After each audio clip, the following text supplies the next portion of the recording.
and the preeminent power across the globe. And he has ignored trade policy that has made America the strongest economy in the history of this world. He has also ignored or forgotten the history from our enemies.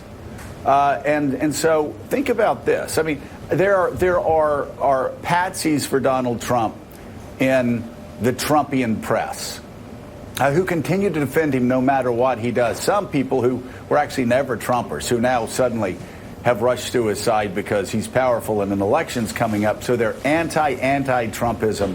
It is becoming mighty because they have nothing else to do, nowhere else to go, and they need people clicking onto their websites. But what would they say, let's play the game again, if Barack Obama embraced the Taliban, wanted to bring the Taliban to Camp David without any hope of a deal? What would they do if Donald Trump or if Barack Obama continued to play patsy with Vladimir Putin? And Obama's own intel community was saying he is a threat to American democracy. You could say the same about North Korea. What if Barack Obama fired his national security advisor? Because the tyrant that runs North Korea, that continues to fire missiles every week, didn't like his national security advisor. I mean, and now we're hearing that Donald Trump is actually mulling giving Iran a $15 billion bailout. A bailout that actually he's flirting with this $15 billion bailout, despite the fact that he is the reason why there would have to be that bailout, because he pulled America out of the nuclear deal. I mean, this is such a disaster, and it's laid bare in front of every Republican, every conservative, every Trump supporter to see.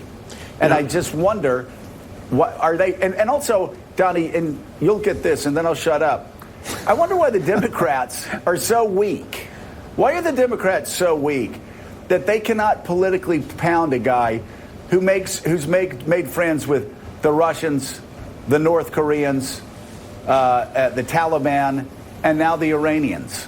Joe, I'm glad you moved to the Democrats. As far as Trump destroying everything that came before him, I've worked with CEOs, and the weakest, the tiniest CEOs are the ones that come aboard and have to break everything or disacknowledge anything before them because their sense of self is so small and so tiny. I've worked with those CEOs. As far as the Democrats, and I'm sure we're going to talk a lot about the debates, I really hope tonight, one, if not all of them, shows leadership and understand the game is not single-payer health insurance. The game is we need to rid ourselves of this ogre and go at him strong. And the very speech that you gave throughout the night, I would like to hear Joe Biden, I would like to hear Elizabeth Warren. That is what a leader would do. Nothing else matters right now.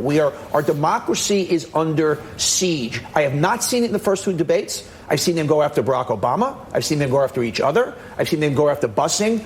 I hope one of them stands up and understands what the American people want to hear tonight, and they want to hear an assault on Donald Trump. We're going to talk more about that debate. 10 candidates on the